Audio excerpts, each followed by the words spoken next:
Are you tired of committing animal genocide just to get some XP? Well, I'm going to show you how you can commit bad guy genocide to get loads of XP, weapons, gear, and much more. Now, before we do that, make sure you subscribe to the channel, drop a like on the video, and stick around for more Starfield content. Sorry, I've been away for a few days. I was relatively ill. I had man flu. So, you know, code red, ambulance was on standby, all of that jazz. But we're feeling good now, and we're back on it. So make sure you stick around for much more Starfield.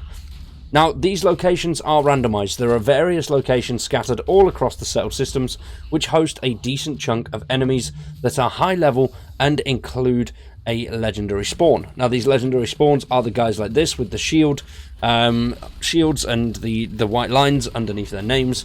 Now, these guys have chances of dropping legendary weapons. Make sure you've got your difficulty set to very hard if you do want to increase the chances of getting legendary weapons through this.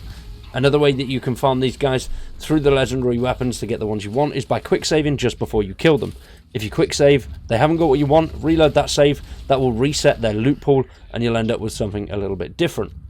Now, the benefits of these locations are there is loads and loads of passive loot lying around, loads of contraband, loads of safes, and it is fun to fight something that fights back. Now, with these enemies, because they are in high-level systems, you'll get anything from 88 XP all the way up to 150. It does depend on your level. The higher level you are, the more XP you'll be getting from these guys, because you'll end up getting higher-level enemies.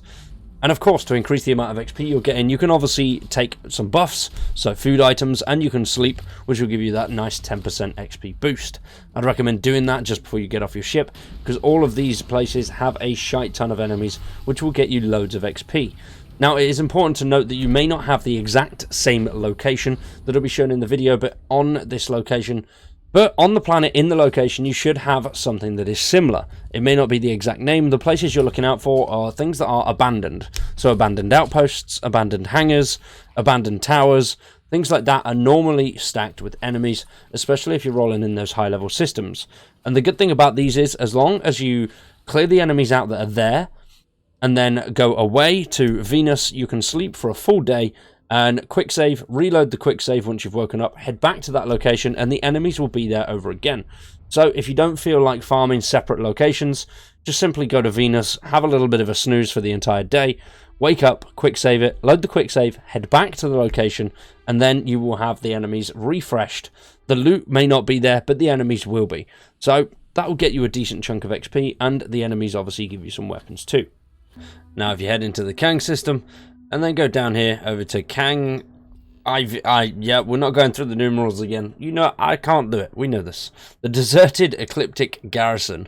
Now, this one is awesome. This one has a hell of a lot more loot than the other one, mainly because it has an interior area as well that you can go through, have a wander around, find everything as you're progressing through and killing all the enemies.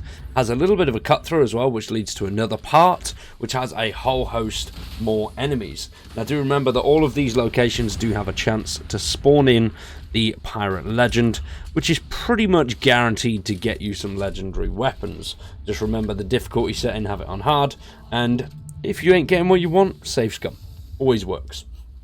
But because this one has loads and loads of loot lying around, you will make a hell of a lot of money from this one. There's also some contraband if you look closely. Don't need any digipicks or anything like that, and it is all outside as well. It's an awesome location just to get loads of random bits of miscellaneous loot. And of course, to grab some kills and a hell of a load of XP. When it comes to XP at this location, you can gain anything from 88 all the way up to 150. The machines give you the most at 148 a pop, whereas the enemies are giving you around about 88 if they're standard. Some of the higher level ones will give you over 100, but overall as a majority you're going to get around about 88 per kill. Next up, we're in I don't know, some are beginning with B and ending in R, which is all the way over to the top right hand side, and it is a level 75 system. This one here, if you head to the planet Boha 3, I think it is, and it is the abandoned research tower. Now, this research tower is not only a cool looking location, it is loads of fun to explore. Now, when you get here, it looks completely barren, empty, and boring, but believe me, it is not. So, make sure you go in and go all the way to the top of the tower. When you get up there, it is very tight and technical. This is all inside, and you will need to unlock a few doors or just go through a random maze that is this whole tower. It's loads of fun. There is loads to do up there, and blowing the enemies away is worth it. Once again, this is a location that can wield you one of those pirate legends, but you will get a decent chunk of legendary enemies that will give you some of that elusive legendary armor. So if you are getting some decent kills and you're not getting the stuff you want, just remember to quick save it before you finish off one of those high level guys.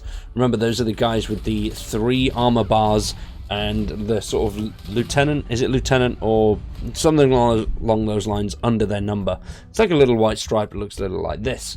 But those guys are specials that you want to be going after. So quick save it before you take those on, and you'll get a little bit more bang for your buck.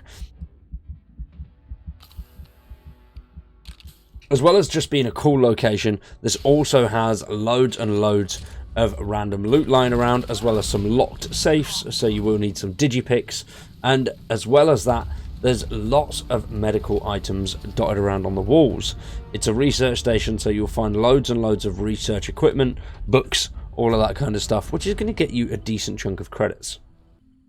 Next up, we're going all the way over to the right hand side to the Huygens system, and then we're going over to Huygens 2, which is in the bottom left. Not Huygens 2, Huygens IV, with Roman numerals is not my strong point, once again.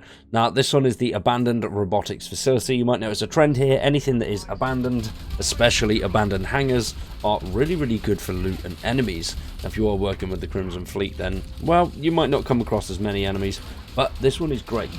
There's loads and loads of nooks and crannies on this place. It is jam-packed filled with loot, and once again there is another chance for the top dog to spawn here and get some legendary weapons. Now, as well as it being all out in the open, this one actually has a building that you can go into, which there's loads of loot in there. There's loads of little mini puzzles in there, so the digipicks, you'll have to unlock a few rooms, you'll have to use some power cells to get to certain areas that have better loot in. But as well as that, there is over 30 enemies dotted around here with various XP gains, anything from 38 all the way up to 150. It really does vary at this location because there's some low level enemies as well as some level 75s and higher. So the XP is a little bit all over the place, but for loot you will come away with thousands upon thousands of credits and loads of decent weapons and armor. Now we're going to wrap that one up there. Hopefully you've enjoyed. If you have, let me know down in the comments below. For now though, thank you everybody for watching. We are currently working on a few videos going over the quest lines. So I've got something, I'm currently doing the Crimson Fleet quest line. So it'll be a long form video, maybe even over an hour, covering one whole quest line in one video. And I'm going to do that for each of the quest lines. So let me know what quest line you'd like to see next. I'm currently working on the Crimson Fleet first. So let me know what tickles your fancy. For now though, I've been Cowboy. You guys have been awesome. Thanks for watching, and we'll see you in the next one.